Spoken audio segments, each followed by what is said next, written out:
Shankarpur child care শিক্ষা প্রতিষ্ঠানে অনুষ্ঠিত হল বাৎসরিক বৈচিত্র্যময় অনুষ্ঠান। এই অনুষ্ঠানে উপস্থিত ছিলেন পাণ্ডবেশ্বর বিধানসভার বিধায়ক নরেন্দ্রনাথ চক্রবর্তী, পশ্চিম বর্ধমান জেলা পরিষদের কর্মাধ্যক্ষা অনুভা চক্রবর্তী, ছোড়া গ্রাম পঞ্চায়েতের প্রধান রামচরিত পাসওয়ান, পঞ্চায়েতের উপপ্রধান টিনুলাল রুইদাস ও পঞ্চায়েতের সদস্য শেখ জুম্মান। জাতীয় সঙ্গীতের মাধ্যমে অনুষ্ঠানের সূচনা করা হয়। প্রতি বছরের ন্যায় এই বছরেও স্কুলের খুদে পড়ুয়ারা একে একে নৃত্য, আবৃত্তি, সঙ্গীত পরিবেশন করে। আর এই অনুষ্ঠান দেখতে উখরা হরিপুরগামী রাস্তার পথ চলতি বহু মানুষের ভিড় দেখা যায়। সব মিলে এক মিলন মেলার রূপ নেয় চাইল্ড কেয়ার শিক্ষা প্রতিষ্ঠানের প্রাঙ্গণ।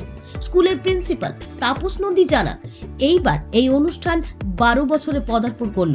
তিনি আরো বলেন, এই অনুষ্ঠানে প্রথম, দ্বিতীয় ও তৃতীয় স্থানাধিকারীদের পুরস্কৃত করা হয়। স্কুলের কর্ণধার রেশমা আলী কি বলেছেন শুনে নেওয়া যাক।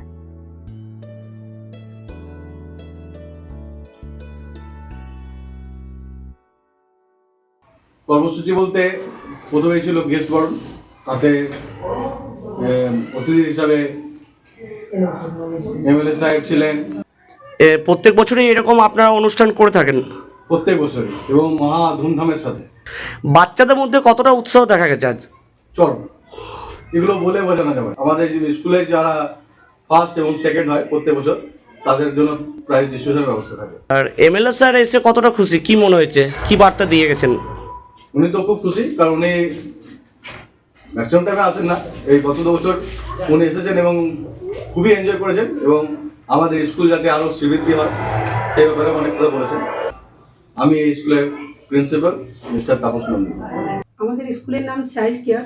যেভাবে চাইল্ড কেয়ার নাম, সেভাবে বাচ্চাদেরকে যত্ন সহকারে আমরা পঠন করি, ঠিক আছে।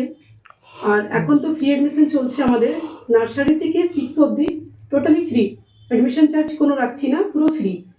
আর তাছাড়া আমাদের টিচাররা রয়েছেন, প্রত্যেকটা ক্লাসে ডবল টিচার রয়েছেন আমাদের, বাচ্চাদেরকে যত্ন সহকারে পড়ানোর জন্য, আগে নিয়ে যাওয়ার জন্য। আচ্ছা, পুঁথিগত বিদ্যার পাশাপাশি আর কি কি শেখানো হয় বাচ্চাদের? এটা আমাদের ড্রয়িং এর ক্লাস রয়েছে এক্সট্রা করে, ডান্সের রয়েছে, কারাটা রয়েছে। প্রত্যেক সপ্তাহে আমাদের, পুরো সপ্তাহ হিসাবে 5 দিন, আমাদের 5 দিনে 5টা অ্যাক্টিভিটি রয়েছে আমাদের। যেমন আজ যে আপনাদের এই বাৎসরিক প্রোগ্রাম চলছে, তো সেখানে দেখা গেল যে খুদে যে বাচ্চারা আছে কিন্তু অসাধারণ পারফরমেন্স করছে।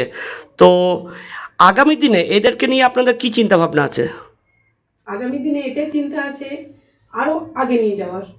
আমি রেশমা আলী, চাইল্ড কেয়ার স্কুলের কর্ণধার।